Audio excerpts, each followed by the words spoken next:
Everyone, welcome to my YouTube channel. आज चाहिँ मैले हजुरहरूसँग एकदम मिठो पनिर बटर मसलाको रेसिपी लिएर आएको छु। भिडियोलाई अन्तिमसम्म हेरेर साथ दिनुहोला। 10-15 मिनट अगाडि नै मैले चाहिँ यो काजुलाई भिजाउन राखेको थिएँ। अब चाहिँ म यसलाई मिक्सर गरेर यसको पेस्ट बनाउने छु।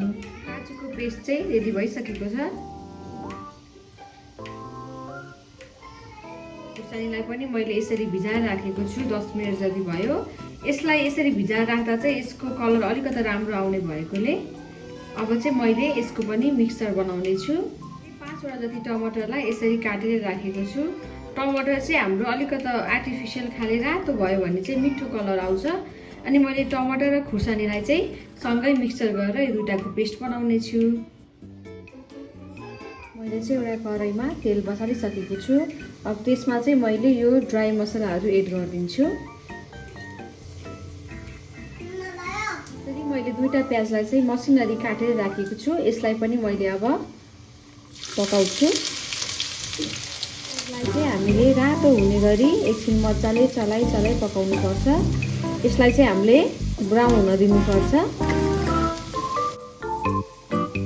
प्याज चाहिँ हल्का ब्राउन हुँदैछ। म अब यसमा थोरै अदुवा, लसुन अनि खुर्सानीको पेस्ट पनि एड गरिदिन्छु।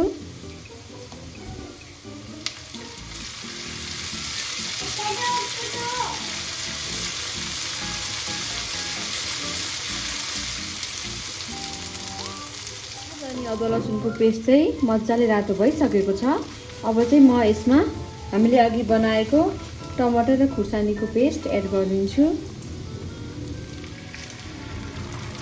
यो पेस्टलाई पनि एकछिन मजाले चलाउनु पर्छ। पाक्दै गएपछि एकछिनमा तेल निस्किन्छ। तेल निस्किन्जेल हामीले यसलाई मजाले पकाउनु पर्छ।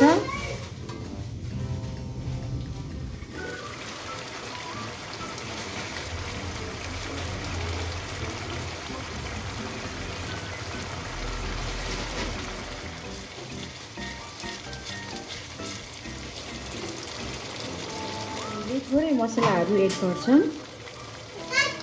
बेसार,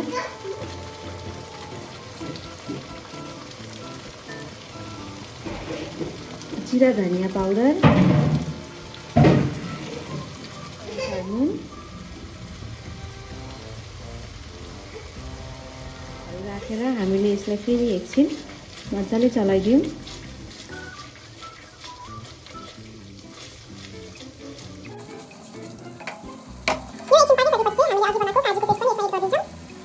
काजुको पेस्ट पनि मैले यसैमा एड गरिदिन्छु। पनि एकछिन मजाले पाक्न दिउँ। एउटा प्यान बसालेको छु। प्यानमा चाहिँ मैले 2टा क्युब्स बटर राखिदिन्छु।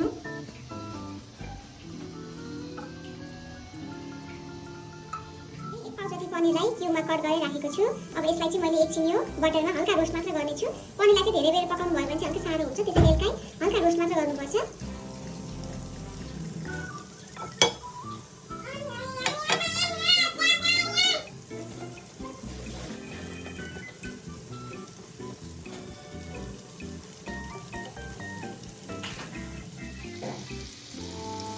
पनिरमा थोरै स्पाइसेसहरू पनि एड गरिदिन्छु। थोरै बेसार,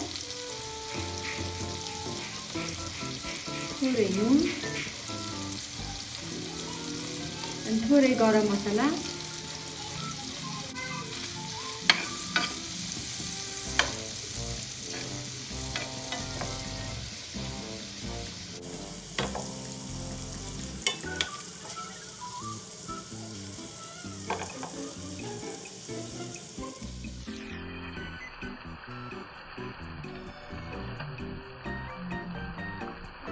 मजाले रोस्ट भइसकेको छ। अब चाहिँ म यसलाई अघि हामीले बनाएको मसलामा एड गरिदिन्छु। मसलामा 2टा क्युब बटर पनि एड गरिदिन्छु।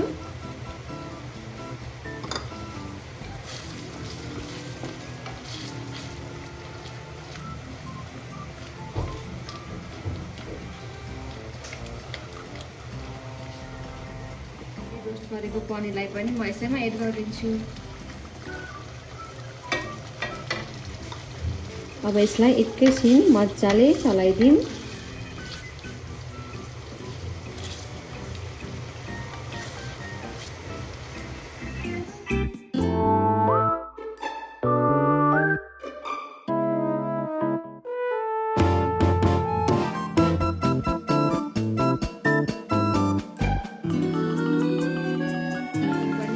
भइसकेको छ। अब चाहिँ म यसलाई सर्भ गरिदिन्छु।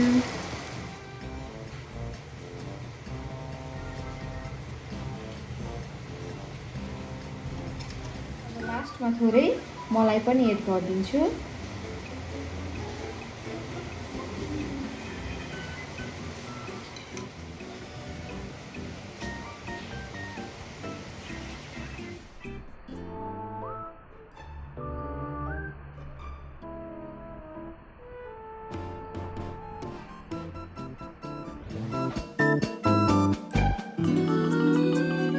कस्तो लाग्छ लाइक कमेन्ट शेयर अनि कृपया मेरो च्यानललाई सब्स्क्राइब पनि गरिदिनु होला।